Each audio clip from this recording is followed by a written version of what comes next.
ਹਰਦੀਪ ਸਿੰਘ ਨਿੱਜਰ ਮਾਮਲੇ ਵਿੱਚ ਭਾਰਤ ਦੇ ਐਕਸ਼ਨ ਤੋਂ ਬਾਅਦ ਕੈਨੇਡਾ ਦਾ ਜਵਾਬ। ਸ਼੍ਰੀ ਅਕਾਲ ਤਖਤ ਸਾਹਿਬ ਵਿਖੇ ਪੰਜ ਸਿੰਘ ਸਾਹਿਬਾਨਾਂ ਦੀ ਇਕੱਤਰਤਾ ਵਿੱਚ ਲਏ ਗਏ ਅਹਿਮ ਫੈਸਲੇ। ਬਹਿਬਲ ਕਲਾਂ ਵਿਖੇ ਸ਼ਹੀਦੀ ਸਮਾਗਮ ਦੌਰਾਨ ਸਰਦਾਰ ਸਿਮਰਨਜੀਤ ਸਿੰਘ ਮਾਨ ਦਾ ਬਿਆਨ। ਭਾਈ ਹਰਦੀਪ ਸਿੰਘ ਨਿੱਜਰ ਮਾਮਲੇ ਵਿੱਚ ਭਾਰਤ ਵੱਲੋਂ ਕੈਨੇਡਾ ਖਿਲਾਫ ਲਏ ਗਏ 3 ਸਖਤ ਐਕਸ਼ਨਾਂ ਤੋਂ ਬਾਅਦ ਹੁਣ ਕੈਨੇਡਾ ਵੱਲੋਂ ਵੀ ਜਵਾਬ ਦਿੱਤਾ ਗਿਆ ਹੈ। G20 ਸੰਮੇਲ ਵਿੱਚ ਦੁਨੀਆ ਦੀ ਪਾਰਲੀਮੈਂਟ ਦੇ ਸਪੀਕਰਾਂ ਦੀ P20 ਸੰਮੇਲ ਵਿੱਚ ਕੈਨੇਡਾ ਦੀ ਸਪੀਕਰ ਰੇਮੋਂਡੇ ਗੈਗੇ ਸ਼ਾਮਲ ਨਹੀਂ ਹੋ ਰਹੀ ਹੈ। ਹਾਲਾਂਕਿ ਪਹਿਲਾਂ ਉਹਨਾਂ ਦੇ ਸ਼ਾਮਲ ਹੋਣ ਦੀ ਗੱਲ ਕਹੀ ਜਾ ਰਹੀ ਸੀ, ਪਰ ਭਾਰਤ ਦੇ ਐਕਸ਼ਨ ਤੋਂ ਬਾਅਦ ਹੁਣ ਕੈਨੇਡਾ ਨੇ ਹੱਥ ਪਿੱਛੇ ਖਿੱਚ ਲਿਆ ਹੈ। ਇਸ ਤੋਂ ਪਹਿਲਾਂ ਲੋਕ ਸਭਾ ਦੇ ਸਪੀਕਰ ਓਮ ਬਿਰਲਾ ਨੇ ਕਿਹਾ ਸੀ ਕਿ ਉਹ P20 ਸੰਮੇਲਨ ਦੌਰਾਨ ਕੈਨੇਡਾ ਦੀ ਸੀਨੇਟ ਸਪੀਕਰ ਦੇ ਸਾਹਮਣੇ ਕਈ ਮੁੱਦੇ ਚੁੱਕਣਗੇ। ਉਸ ਵਿੱਚ ਨਿੱਜਰ ਦਾ ਮੁੱਦਾ ਵੀ ਸ਼ਾਮਲ ਸੀ। ਪ੍ਰਧਾਨ ਮੰਤਰੀ ਨਰਿੰਦਰ ਮੋਦੀ 13 ਅਕਤੂਬਰ ਨੂੰ 9ਵੀਂ P20 ਸਮਿਟ ਦਾ ਉਦਘਾਟਨ ਕਰਨਗੇ। ਇਸ ਤੋਂ ਪਹਿਲਾਂ ਭਾਰਤ ਨੇ ਕੈਨੇਡਾ ਦੇ 41 ਡਿਪਲੋਮੈਟ ਨੂੰ 10 ਅਕਤੂਬਰ ਤੱਕ ਭਾਰਤ ਛੱਡਣ ਲਈ ਕਿਹਾ ਸੀ। ਭਾਰਤ ਦਾ ਤਰਕ ਸੀ ਕਿ ਵੀਅਨਾ ਸਮਝੌਤੇ ਦੇ ਤਹਿਤ ਦੋਵੇਂ ਦੇਸ਼ਾਂ ਦੇ ਡਿਪਲੋਮੈਟ ਬਰਾਬਰ ਹੋਣੇ ਚਾਹੀਦੇ ਹਨ। ਭਾਰਤ ਵਿੱਚ ਕੈਨੇਡਾ ਦੇ ਹੁਣ ਵੀ 60 ਤੋਂ ਵੱਧ ਡਿਪਲੋਮੈਟ ਹਨ, ਜਦਕਿ ਭਾਰਤ ਦੇ ਕੈਨੇਡਾ ਵਿੱਚ 20 ਡਿਪਲੋਮੈਟ ਹਨ। ਭਾਰਤ ਦੇ ਇਸ ਫੈਸਲੇ ਦੀਆਂ ਖਬਰਾਂ ਤੋਂ ਬਾਅਦ ਕੈਨੇਡਾ ਦੇ ਪ੍ਰਧਾਨ ਮੰਤਰੀ ਜਸਟਿਨ ਟਰੂਡੋ ਦਾ ਬਿਆਨ ਵੀ ਸਾਹਮਣੇ ਆਇਆ ਸੀ ਕਿ ਅਸੀਂ ਭਾਰਤ ਨਾਲ ਰਿਸ਼ਤੇ ਚੰਗੇ ਚਾਹੁੰਦੇ ਹਾਂ। ਕੈਨੇਡਾ ਦੇ ਨਾਗਰਿਕਾਂ ਦੇ ਲਈ ਭਾਰਤ ਵਿੱਚ ਡਿਪਲੋਮੈਟ ਰਹਿਣੇ ਬਹੁਤ ਜ਼ਰੂਰੀ ਹਨ। ਹਾਲਾਂਕਿ ਭਾਰਤੀ ਵਿਦੇਸ਼ ਮੰਤਰਾਲੇ ਦੇ ਬੁਲਾਰੇ ਅਰਿੰਦਮ ਬਾਗਚੀ ਨੇ ਇਲਜ਼ਾਮ ਲਗਾਇਆ ਸੀ ਕਿ ਕੈਨੇਡਾ ਦੇ ਵਾਧੂ ਡਿਪਲੋਮੈਟ ਸਾਡੇ ਅੰਦਰੂਨੀ ਮਾਮਲਿਆਂ ਵਿੱਚ ਦਖਲ ਦਿੰਦੇ ਹਨ, ਇਸ ਲਈ ਅਸੀਂ ਚਾਹੁੰਦੇ ਹਾਂ ਕਿ ਦੋਵੇਂ ਦੇਸ਼ਾਂ ਵਿੱਚ ਬਰਾਬਰ ਦੇ ਸਫੀਰ ਹੋਣ। ਜਦੋਂ ਵਿਦੇਸ਼ ਮੰਤਰਾਲੇ ਦੇ ਬੁਲਾਰੇ ਨੂੰ ਕੈਨੇਡਾ ਦੇ ਡਿਪਲੋਮੈਟ ਨੂੰ ਭਾਰਤ ਛੱਡਣ ਦੀ ਡੈਡਲਾਈਨ ਬਾਰੇ ਪੁੱਛਿਆ ਗਿਆ ਸੀ ਤਾਂ ਉਹਨਾਂ ਨੇ ਜਾਣਕਾਰੀ ਜਨਤਕ ਕਰਨ ਤੋਂ ਸਾਫ਼ ਇਨਕਾਰ ਕਰ ਦਿੱਤਾ ਸੀ। ਉਹਨਾਂ ਕਿਹਾ ਸੀ ਕਿ ਦੋਵੇਂ ਦੇਸ਼ ਇਸ ਤੇ ਗੱਲ ਕਰ ਰਹੇ ਹਨ। ਭਾਰਤੀ ਵਿਦੇਸ਼ ਮੰਤਰਾਲੇ ਦਾ ਇਹ ਬਿਆਨ ਕੈਨੇਡਾ ਦੀ ਵਿਦੇਸ਼ ਮੰਤਰੀ ਦੀ ਬੈਕਡੋਰ ਡਿਪਲੋਮੈਸੀ ਬਾਰੇ ਬਿਆਨ ਤੋਂ ਕੁਝ ਹੀ ਘੰਟਿਆਂ ਬਾਅਦ ਆਇਆ ਸੀ। ਉਧਰ UK ਦੀ ਫਾਈਨੈਂਸ਼ੀਅਲ ਟਾਈਮਜ਼ ਦੇ ਮੁਤਾਬਕ ਕੈਨੇਡਾ ਤੇ ਭਾਰਤ ਦੇ ਵਿਚਾਲੇ ਬੰਦ ਕਮਰਿਆਂ ਵਿੱਚ ਗੱਲਬਾਤ ਸ਼ੁਰੂ ਹੋ ਗਈ ਹੈ। ਪਿਛਲੇ ਮਹੀਨੇ ਭਾਰਤੀ ਵਿਦੇਸ਼ ਮੰਤਰੀ ਜੈ ਸ਼ੰਕਰ ਅਤੇ ਕੈਨੇਡਾ ਦੀ ਵਿਦੇਸ਼ ਮੰਤਰੀ ਮੈਲਾਨੀ ਜੋਲੀ ਦੇ ਵਿਚਾਲੇ ਮੀਟਿੰਗ ਹੋਈ ਹੈ। ਹਾਲਾਂਕਿ ਇਸ ਦੀ ਤਸਦੀਕ ਭਾਰਤ ਵੱਲੋਂ ਨਹੀਂ ਕੀਤੀ ਗਈ, ਪਰ ਪਿਛਲੇ ਦਿਨਾਂ ਦੌਰਾਨ ਕੈਨੇਡਾ ਦੀ ਵਿਦੇਸ਼ ਮੰਤਰੀ ਜੋਲੀ ਨੇ ਇਸ ਵੱਲ ਇਸ਼ਾਰਾ ਜ਼ਰੂਰ ਕੀਤਾ ਸੀ। ਉਹਨਾਂ ਕਿਹਾ ਸੀ ਕਿ ਅਸੀਂ ਭਾਰਤ ਦੇ ਨਾਲ ਸੰਪਰਕ ਵਿੱਚ ਹਾਂ। ਸਾਡੇ ਲਈ ਕੈਨੇਡਾ ਦੇ ਡਿਪਲੋਮੈਟ ਦੀ ਸੁਰੱਖਿਆ ਬਹੁਤ ਜ਼ਰੂਰੀ ਹੈ। ਅਸੀਂ ਭਾਰਤ ਦੇ ਨਾਲ ਪ੍ਰਾਈਵੇਟ ਗੱਲਬਾਤ ਜਾਰੀ ਰੱਖਾਂਗੇ, ਕਿਉਂਕਿ ਡਿਪਲੋਮੈਸੀ ਦੇ ਮਾਮਲਿਆਂ ਵਿੱਚ ਆਪਣੀ ਗੱਲਬਾਤ ਨਾਲ ਚੰਗੇ ਤਰੀਕੇ ਨਾਲ ਸੁਲਝਾਇਆ ਜਾ ਸਕਦਾ ਹੈ। ਸ਼੍ਰੀ ਅਕਾਲ ਤਖਤ ਸਾਹਿਬ ਵੱਲੋਂ ਆਨੰਦ ਕਾਰਜ ਨੂੰ ਲੈ ਕੇ ਨਵਾਂ ਫਰਮਾਨ ਜਾਰੀ ਕੀਤਾ ਗਿਆ ਹੈ। ਸ਼੍ਰੀ ਅਕਾਲ ਤਖਤ ਸਾਹਿਬ ਨੇ ਡੈਸਟੀਨੇਸ਼ਨ ਆਨੰਦ ਕਾਰਜ ਤੇ ਰੋਕ ਲਗਾ ਦਿੱਤੀ ਹੈ। ਡੈਸਟੀਨੇਸ਼ਨ ਵੈਡਿੰਗ ਵਿੱਚ ਲੋਕ ਥੀਮ ਆਧਾਰਿਤ ਵਿਆਹ ਜਿਵੇਂ ਕਿ ਬੀਚ ਕਿਨਾਰੇ ਜਾਂ ਫਿਰ ਕਿਸੇ ਰਿਜ਼ੋਰਟ ਵਿੱਚ ਕਰਦੇ ਹਨ। ਹੁਣ ਇਸ ਤਰ੍ਹਾਂ ਦੇ ਡੈਸਟੀਨੇਸ਼ਨ ਵਿਆਹ ਵਿੱਚ ਆਨੰਦ ਕਾਰਜ ਨਹੀਂ ਹੋਣਗੇ। ਹੁਣ ਲੋਕ ਸਮੁੰਦਰ ਕੰਢੇ ਜਾਂ ਕਿਸੇ ਰਿਜ਼ੋਰਟ ਵਿੱਚ ਆਨੰਦ ਕਾਰਜ ਨਹੀਂ ਕਰਵਾ ਸਕਦੇ। ਦੱਸ ਦਈਏ ਕਿ ਮੈਰਿਜ ਪੈਲਸ ਵਿੱਚ ਪਹਿਲਾਂ ਤੋਂ ਆਨੰਦ ਕਾਰਜ ਕਰਵਾਉਣ ਤੇ ਪਾਬੰਦੀ ਲੱਗੀ ਹੋਈ ਹੈ। ਲੰਘੇ ਦਿਨੀ ਕਈ ਥਾਵਾਂ ਤੇ ਬੀਚ ਤੇ ਆਨੰਦ ਕਾਰਜ ਕਰਵਾਉਣ ਦੇ ਮਾਮਲੇ ਸਾਹਮਣੇ ਆਏ ਸਨ, ਜਿਸ ਨੂੰ ਦੇਖਦੇ ਹੁਣ ਸ਼੍ਰੀ ਅਕਾਲ ਤਖਤ ਸਾਹਿਬ ਵੱਲੋਂ ਇਹ ਹੁਕਮ ਜਾਰੀ ਕੀਤੇ ਗਏ ਹਨ। ਦੱਸ ਦਈਏ ਕਿ ਸ਼੍ਰੀ ਅਕਾਲ ਤਖਤ ਸਾਹਿਬ ਵਿਖੇ ਪੰਜ ਸਿੰਘ ਸਾਹਿਬਾਨਾਂ ਦੀ ਹੋਈ ਮੀਟਿੰਗ ਤੋਂ ਬਾਅਦ ਕਈ ਅਹਿਮ ਫੈਸਲੇ ਲਏ ਗਏ ਹਨ। ਅੱਜ ਮਿਤੀ 30 ਅੱਸੂ ਨਾਨਕਸ਼ਾਹੀ ਸੰਮਤ 555 ਮੁਤਾਬਿਕ 16 ਅਕਤੂਬਰ 2023 ਨੂੰ ਦਫ਼ਤਰ ਸਕੱਤਰੇਤ ਸ਼੍ਰੀ ਅਕਾਲ ਤਖਤ ਸਾਹਿਬ ਵਿਖੇ ਪੰਜ ਸਿੰਘ ਸਾਹਿਬਾਨ ਦੀ ਇਕੱਤਰਤਾ ਹੋਈ, ਜਿਸ ਵਿੱਚ ਦੀਰਘ ਵਿਚਾਰਾਂ ਕਰਕੇ ਹੇਠ ਲਿਖੇ ਫੈਸਲੇ ਲਏ ਗਏ। ਸ਼੍ਰੀ ਅਕਾਲ ਤਖਤ ਸਾਹਿਬ ਜੀ ਤੋਂ ਹੋਏ ਆਦੇਸ਼ਾਂ ਤੇ ਗੁਰਦੁਆਰਾ ਸ਼੍ਰੀ ਗੁਰੂ ਸਿੰਘ ਸਭਾ ਇੰਦੌਰ ਦੀ ਕਰਵਾਈ ਜਾਣ ਵਾਲੀ ਚੋਣ ਪ੍ਰਕਿਰਿਆ ਵਿੱਚ ਵਿਘਨ ਪਾਉਣ ਦੇ ਦੋਸ਼ ਵਿੱਚ ਜਗਜੀਤ ਸਿੰਘ ਸੁੱਗਾ ਨਾਮਜ਼ਦ ਮੈਂਬਰ ਗੁਰਦੁਆਰਾ ਸ਼੍ਰੀ ਗੁਰੂ ਸਿੰਘ ਸਭਾ ਇੰਦੌਰ ਮੱਧ ਪ੍ਰਦੇਸ਼ ਨੂੰ ਵਾਰ-ਵਾਰ ਸ਼੍ਰੀ ਅਕਾਲ ਤਖਤ ਸਾਹਿਬ ਵਿਖੇ ਹਾਜ਼ਰ ਹੋਣ ਲਈ ਬੁਲਾਇਆ ਗਿਆ, ਪਰੰਤੂ ਹਰ ਵਾਰ ਇਹ ਆਨਾਕਾਨੀ ਕਰਕੇ ਹਾਜ਼ਰ ਨਹੀਂ ਹੋਇਆ, ਜਿਸ ਤੇ ਪੰਜ ਸਿੰਘ ਸਾਹਿਬਾਨ ਵੱਲੋਂ ਇਸ ਦੀ ਪ੍ਰਬੰਧਕ ਕਮੇਟੀ ਵਿੱਚੋਂ ਮੈਂਬਰਸ਼ਿਪ ਖਾਰਜ ਕੀਤੀ ਜਾਂਦੀ ਹੈ ਅਤੇ ਸੰਗਤਾਂ ਨੂੰ ਆਦੇਸ਼ ਕੀਤਾ ਜਾਂਦਾ ਹੈ ਕਿ ਜਿੰਨੀ ਦੇਰ ਤੱਕ ਜਗਜੀਤ ਸਿੰਘ ਗੁਰਦੁਆਰਾ ਚੋਣ ਸੰਬੰਧੀ ਕੀਤੇ ਕੇਸ ਵਾਪਸ ਨਹੀਂ ਲੈਂਦਾ ਅਤੇ ਸ਼੍ਰੀ ਅਕਾਲ ਤਖਤ ਸਾਹਿਬ ਵਿਖੇ ਪੇਸ਼ ਹੋ ਕੇ ਆਪਣੇ ਭੁੱਲ ਨਹੀਂ ਬਖਸ਼ਾਉਂਦਾ, ਉਨੀ ਦੇਰ ਤੱਕ ਸੰਗਤਾਂ ਇਸ ਨੂੰ ਮੂੰਹ ਨਾ ਲਗਾਉਣ। ਗੁਰਦੁਆਰਾ ਕਲਗੀਧਰ ਸਾਹਿਬ ਕੈਨਾਲ ਕਲੋਨੀ ਮੁਲਤਾਨੀਆਂ ਰੋਡ ਬਠਿੰਡਾ ਵਿਖੇ 2 ਲੜਕੀਆਂ ਦਾ ਸ਼੍ਰੀ ਗੁਰੂ ਗ੍ਰੰਥ ਸਾਹਿਬ ਜੀ ਦੀ ਹਜ਼ੂਰੀ ਵਿੱਚ ਲਾਵਾਂ ਕਰਕੇ ਸਮਲਿੰਗੀ ਵਿਆਹ ਆਨੰਦ ਕਾਰਜ ਕਰਾਉਣ ਸੰਬੰਧੀ ਕੇਸ ਵਿੱਚ ਇਹ ਫੈਸਲਾ ਹੋਇਆ ਕਿ ਗੁਰਦੁਆਰਾ ਪ੍ਰਬੰਧਕ ਕਮੇਟੀ ਨੂੰ ਸਦਾ ਲਈ ਪ੍ਰਬੰਧ ਚਲਾਉਣ ਵਿੱਚ ਅਯੋਗ ਕਰਾਰ ਕੀਤਾ ਜਾਂਦਾ ਹੈ। ਇਹ ਕਿਸੇ ਵੀ ਗੁਰਦੁਆਰਾ ਸਾਹਿਬ ਦੇ ਪ੍ਰਬੰਧ ਵਿੱਚ ਨਹੀਂ ਆਉਣਗੇ। ਸੰਗਤਾਂ ਜਲਦ ਹੀ ਨਵੀਂ ਅੰਮ੍ਰਿਤਧਾਰੀ ਪ੍ਰਬੰਧਕ ਕਮੇਟੀ ਦੀ ਚੋਣ ਕਰਨ ਅਤੇ ਮੁੱਖ ਗ੍ਰੰਥੀ ਹਰਦੇਵ ਸਿੰਘ, ਗ੍ਰੰਥੀ ਅਜੈਬ ਸਿੰਘ, ਰਾਗੀ ਸਿਕੰਦਰ ਸਿੰਘ, ਤਬਲਾ ਵਾਦਕ ਸਤਨਾਮ ਸਿੰਘ ਨੂੰ ਸਿੱਖ ਰਹਿਤ ਮਰਿਆਦਾ ਦੀ ਉਲੰਘਣਾ ਕਰਨ ਦੇ ਦੋਸ਼ ਵਜੋਂ 5 ਸਾਲ ਲਈ ਬਲੈਕ ਲਿਸਟ ਕੀਤਾ ਜਾਂਦਾ ਹੈ। ਇਹ ਕਿਸੇ ਵੀ ਗੁਰਦੁਆਰਾ ਸਾਹਿਬਾਨ ਅਤੇ ਧਾਰਮਿਕ ਸਮਾਗਮਾਂ ਵਿੱਚ ਡਿਊਟੀ ਨਹੀਂ ਕਰਨਗੇ। ਗੁਰਦੁਆਰਾ ਸਿੰਘ ਸਭਾ ਮਿਆਣੀ ਰੋਡ ਦਸੂਹਾ ਜ਼ਿਲ੍ਹਾ ਹੁਸ਼ਿਆਰਪੁਰ ਦੇ ਕੇਸ ਵਿੱਚ ਗੁਰਦੁਆਰਾ ਪ੍ਰਬੰਧਕ ਕਮੇਟੀ ਸ਼੍ਰੀ ਅਕਾਲ ਤਖ਼ਤ ਸਾਹਿਬ ਜੀ ਵਿਖੇ ਵਾਰ-ਵਾਰ ਬੁਲਾਉਣ ਤੇ ਹਾਜ਼ਰ ਨਹੀਂ ਹੋਈ, ਜਿਸ ਤੇ ਪੰਜ ਸਿੰਘ ਸਾਹਿਬਾਨ ਨੇ ਗੁਰਦੁਆਰਾ ਪ੍ਰਬੰਧਕ ਕਮੇਟੀ ਦੇ ਪ੍ਰਧਾਨ ਪਰਮਜੀਤ ਸਿੰਘ, ਮੀਤ ਪ੍ਰਧਾਨ ਜੋਗਿੰਦਰ ਸਿੰਘ ਅਤੇ ਸਕੱਤਰ ਕਮਲਪ੍ਰੀਤ ਸਿੰਘ ਨੂੰ ਪ੍ਰਬੰਧ ਚਲਾਉਣ ਵਿੱਚ ਅਯੋਗ ਕਰਾਰ ਕੀਤਾ ਹੈ। ਸਮੂਹ ਸੰਗਤਾਂ ਨੂੰ ਆਦੇਸ਼ ਹੈ ਕਿ ਇਹਨਾਂ ਨੂੰ ਕੋਈ ਮੂੰਹ ਨਾ ਲਗਾਵੇ। ਦਰਸ਼ਨ ਸਿੰਘ ਗੁਮਟਾਲੇ ਦੇ ਕੇਸ ਵਿੱਚ ਪੰਜ ਸਿੰਘ ਸਾਹਿਬਾਨ ਨੇ ਇਹ ਫੈਸਲਾ ਕੀਤਾ ਕਿ ਜਦੋਂ ਤੱਕ ਇਹ ਵਿਅਕਤੀ ਸ਼੍ਰੀ ਅਕਾਲ ਤਖ਼ਤ ਸਾਹਿਬ ਦੇ ਸਨਮੁਖ ਸੰਗਤ ਵਿੱਚ ਖਲੋ ਕੇ ਆਪਣੇ ਕੀਤੇ ਬੱਜਰ ਗੁਨਾਹ ਨਹੀਂ ਕਬੂਲਦਾ, ਉਹਨਾਂ ਚਿਰ ਇਹ ਕਥਾ ਕੀਰਤਨ ਕਰਨ ਦਾ ਅਧਿਕਾਰੀ ਨਹੀਂ ਅਤੇ ਨਾ ਹੀ ਸੰਗਤ ਇਸ ਨੂੰ ਮੂੰਹ ਲਗਾਵੇ ਅਤੇ ਇਸ ਨਾਲ ਹਰ ਪੱਖ ਤੋਂ ਕੋਈ ਵੀ ਸਾਂਝ ਨਾ ਰੱਖੀ ਜਾਵੇ। ਜੇਕਰ ਇਹ ਕਥਾ ਕੀਰਤਨ ਕਰਦਾ ਸਾਹਮਣੇ ਆਇਆ ਤਾਂ ਇਸ ਦੇ ਖਿਲਾਫ ਮਰਿਆਦਾ ਮੁਤਾਬਕ ਸਖਤ ਕਾਰਵਾਈ ਕੀਤੀ ਜਾਵੇਗੀ। ਇਹ ਆਪਣੇ ਸਥਾਨ ਤੇ ਸ੍ਰੀ ਗੁਰੂ ਗ੍ਰੰਥ ਸਾਹਿਬ ਜੀ ਦਾ ਪ੍ਰਕਾਸ਼ ਕਰਨ ਦਾ ਅਧਿਕਾਰੀ ਵੀ ਨਹੀਂ ਹੈ। ਸੰਗਤਾਂ ਵੱਲੋਂ ਪੁੱਜੀਆਂ ਸ਼ਿਕਾਇਤਾਂ ਅਨੁਸਾਰ ਕੁਝ ਵਿਅਕਤੀ ਮਰਿਆਦਾ ਦੀ ਉਲੰਘਣਾ ਕਰਦਿਆਂ ਸਮੁੰਦਰਾਂ ਦੇ ਕੰਢੇ, ਬੀਚਾਂ, ਰਿਜ਼ੋਰਟਾਂ ਅਤੇ ਸ੍ਰੀ ਗੁਰੂ ਗ੍ਰੰਥ ਸਾਹਿਬ ਜੀ ਦਾ ਪ੍ਰਕਾਸ਼ ਕਰਕੇ ਆਨੰਦ ਕਾਰਜ ਵਿਆਹ ਕਰਦੇ ਹਨ, ਜਿਸ ਤੇ ਪੰਜ ਸਿੰਘ ਸਾਹਿਬਾਨ ਨੇ ਫੈਸਲਾ ਕਰਕੇ ਸਮੁੰਦਰਾਂ ਦੇ ਕੰਢੇ, ਬੀਚਾਂ, ਰਿਜ਼ੋਰਟਾਂ ਅਤੇ ਸ੍ਰੀ ਗੁਰੂ ਗ੍ਰੰਥ ਸਾਹਿਬ ਦਾ ਪ੍ਰਕਾਸ਼ ਕਰਕੇ ਆਨੰਦ ਕਾਰਜ ਡੈਸਟੀਨੇਸ਼ਨ ਵੈਡਿੰਗ ਕਰਨ ਤੇ ਪੂਰਨ ਰੂਪ ਵਿੱਚ ਰੋਕ ਲਗਾਈ ਹੈ। ਵਾਹਿਗੁਰੂ ਜੀ ਕਾ ਖਾਲਸਾ, ਵਾਹਿਗੁਰੂ ਜੀ ਕੀ ਫਤਿਹ। ਬੇਅਦਬੀ ਮੋਰਚੇ ਦੌਰਾਨ ਪੁਲਿਸ ਦੀਆਂ ਗੋਲੀਆਂ ਦਾ ਸ਼ਿਕਾਰ ਹੋਏ ਸ਼ਹੀਦ ਭਾਈ ਕ੍ਰਿਸ਼ਨ ਭਗਵਾਨ ਸਿੰਘ ਨਿਆਮੀਵਾਲਾ ਤੇ ਸ਼ਹੀਦ ਭਾਈ ਗੁਰਜੀਤ ਸਿੰਘ ਬਿੱਟੂ ਸਰਾਵਾਂ ਦੀ ਯਾਦ ਵਿੱਚ 8ਵਾਂ ਸ਼ਹੀਦੀ ਸਮਾਗਮ ਬਾਈਬਲ ਕਲਾਂ ਵਿਖੇ ਕਰਵਾਇਆ ਗਿਆ। ਇਸ ਮੌਕੇ ਧਾਰਮਿਕ ਦੀਵਾਨ ਸਜਾਏ ਗਏ ਤੇ ਉਪਰੰਤ ਵੱਖ-ਵੱਖ ਸਿੱਖ ਆਗੂਆਂ ਨੇ ਆਪਣੇ ਵਿਚਾਰ ਸੰਗਤਾਂ ਨਾਲ ਸਾਂਝੇ ਕੀਤੇ। ਇਸ ਮੌਕੇ ਸਰਦਾਰ ਸਿਮਰਨਜੀਤ ਸਿੰਘ ਮਾਨ ਨੇ ਸ਼ਹੀਦਾਂ ਨੂੰ ਸ਼ਰਧਾਂਜਲੀ ਦਿੰਦਿਆਂ ਕਿਹਾ ਕਿ ਸਾਨੂੰ ਅੱਜ ਤੱਕ ਇਨਸਾਫ ਨਹੀਂ ਮਿਲਿਆ ਕਿਉਂਕਿ ਹਕੂਮਤ ਸਾਨੂੰ ਇਨਸਾਫ ਦੇਣਾ ਨਹੀਂ ਚਾਹੁੰਦੀ ਤੇ ਉਹ ਸਾਨੂੰ ਗੁਲਾਮ ਸਮਝਦੀ ਹੈ। ਅੱਜ ਇੱਥੇ ਆਪਾਂ ਇਕੱਤਰ ਹੋਏ ਹਾਂ ਕਿ ਇੱਕ ਤਾਂ ਗੁਰੂ ਗ੍ਰੰਥ ਸਾਹਿਬ ਦੀ ਬੇਅਦਬੀ ਹੋਈ ਹੈ, ਫਿਰ ਭਾਈ ਕ੍ਰਿਸ਼ਨ ਭਗਵਾਨ ਸਿੰਘ ਤੇ ਭਾਈ ਗੁਰਜੀਤ ਸਿੰਘ ਨੂੰ ਸ਼ਹੀਦ ਕਰ ਦਿੱਤਾ ਹੈਗਾ।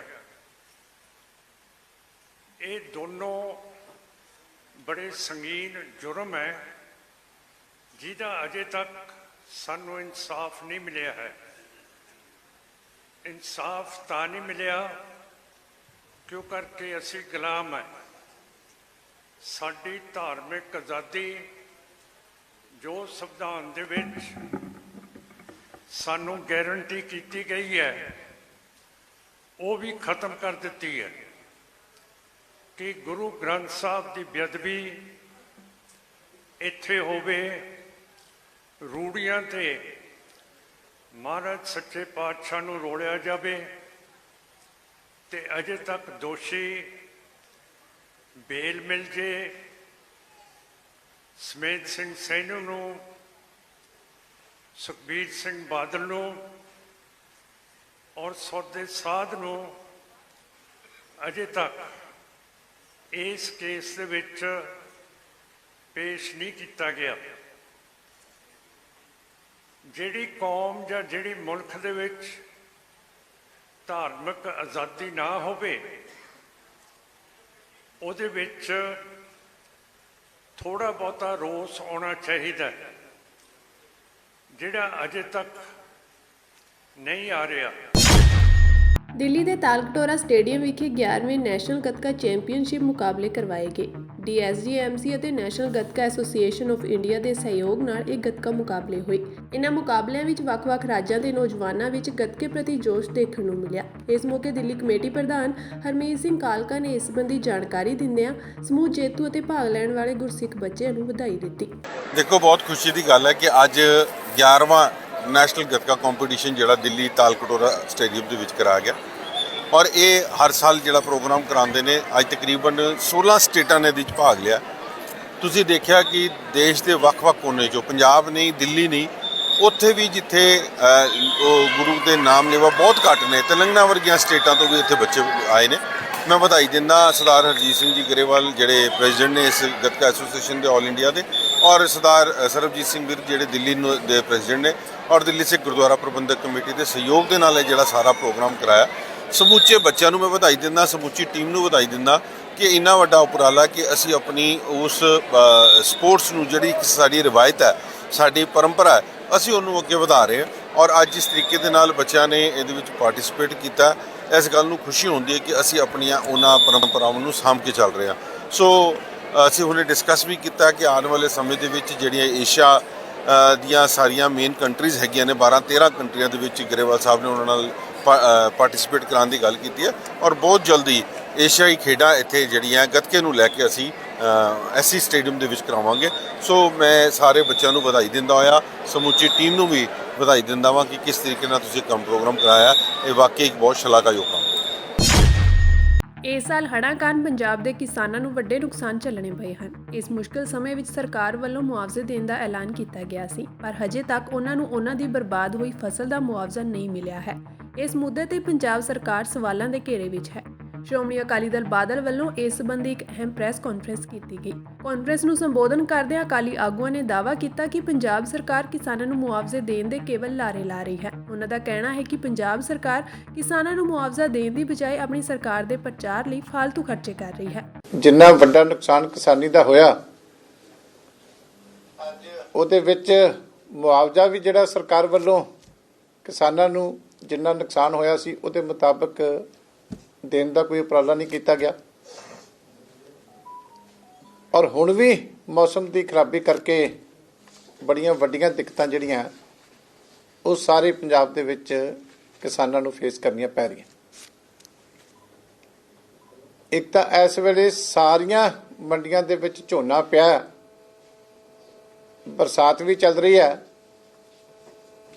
ਔਰ ਜਿਹੜੀ ਪੱਕੀ ਹੋਈ ਫਸਲ ਹੈ ਉਹ ਵਿਵਸਥਾ ਪੂਰੀ ਨਾ ਹੋ ਸਕਣ ਕਰਕੇ, ਕਿਉਂਕਿ ਲਿਫਟਿੰਗ ਨਹੀਂ ਹੋ ਸਕੀ ਮਾਲ ਦੀ, ਤੇ ਮੰਡੀਆਂ ਦੇ ਵਿੱਚ ਪਹੁੰਚੀ ਜਿੰਸ ਜਿਹੜੀ ਆ ਉਹ ਵੀ ਖਰਾਬ ਹੋ ਰਹੀ ਹੈ। ਬਹੁਤ ਦੁਖਦਾਈ ਗੱਲ ਹੈ, ਕਿਉਂਕਿ ਕੋਈ ਮੰਡੀ ਪੰਜਾਬ ਦੀ ਇਸ ਵੇਲੇ ਤੁਸੀਂ ਦੇਖ ਲਓ ਤੇ ਸਾਰੀਆਂ ਦੇ ਵਿੱਚ ਏਡੀ ਵੱਡੀ ਮਾਤਰਾ ਦੇ ਵਿੱਚ ਜਿਹੜਾ ਝੋਨਾ ਲਿਫਟਿੰਗ ਕਰਕੇ ਪਿਆ ਕਿ ਅੱਜ ਅਖਬਾਰਾਂ ਦੇ ਵਿੱਚ ਵੀ ਵੱਡੀਆਂ ਸੁਰਖੀਆਂ ਲੱਗੀਆਂ ਕਿ 66% ਤੋਂ ਜ਼ਿਆਦਾ ਜਿਹੜਾ ਝੋਨਾ ਉਹਦੀ ਲਿਫਟਿੰਗ ਜਿਹੜੀ ਆ ਪੰਜਾਬ ਦੇ ਵਿੱਚ ਮੰਡੀਆਂ ਦੇ ਵਿੱਚ ਨਹੀਂ ਹੋ ਸਕੀ। ਕਈ ਜਗ੍ਹਾ ਤੇ 80% ਤੱਕ ਵੀ ਝੋਨਾ ਪਿਆ, ਲਿਫਟਿੰਗ ਜਿਹੜੀ ਆ ਨਹੀਂ ਹੋਈ। ਔਰ ਉਹਦਾ ਜਿਹੜਾ ਕਾਰਨ ਹੈ ਕਿ 2700 ਸ਼ੈਲਰ ਮਾਲਕਾਂ ਦੇ ਵਿੱਚੋਂ 1100 ਸ਼ੈਲਰ ਮਾਲਕ ਜਿਹੜੇ ਆ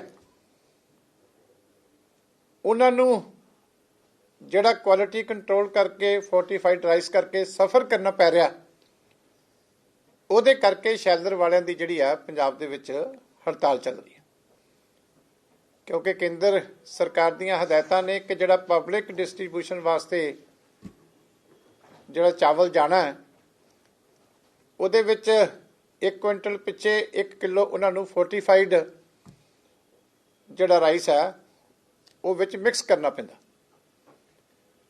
ਔਰ ਇਹ ਜਿਹੜਾ ਫੋਰਟੀਫਾਈਡ ਰਾਈਸ ਹੈ ਇਹ ਜਿਹੜੀਆਂ ਗਵਰਨਮੈਂਟ ਆਫ ਇੰਡੀਆ ਦੀਆਂ ਅਪਰੂਵਡ ਮਿੱਲਾਂ ਨੇ ਉਹਨਾਂ ਦੇ ਉੱਤੋਂ ਹੀ ਲੈ ਕੇ ਖਰੀਦ ਕੇ ਤੇ ਉਹ ਮਿਕਸ ਕਰਦੇ ਆ। ਉਹਨਾਂ ਦਾ ਕੰਮ ਸਿਰਫ ਮਿਕਸ ਕਰਨਾ, ਤਾਂ ਗਵਰਨਮੈਂਟ ਇਹਨੂੰ ਪਬਲਿਕ ਡਿਸਟ੍ਰੀਬਿਊਸ਼ਨ ਵਾਸਤੇ ਜਿਹੜਾ ਐਕਸੈਪਟ ਕਰਦੀ ਹੈ, ਕਿਉਂਕਿ ਉਹਦੇ 'ਚ ਆਇਰਨ, ਮਿਨਰਲ, ਵਿਟਾਮਿਨਸ ਇਹ ਮਿਕਸ ਕਿੰਨੇ ਹੁੰਦੇ ਆ 1 ਕਿਲੋ ਉਹ ਐਡ ਕਰਕੇ ਤੇ ਫਿਰ ਸ਼ੈਲਰ ਮਾਲਕ ਅੱਗੇ ਆਪਣਾ ਮਾਲ ਭੇਜਦਾ।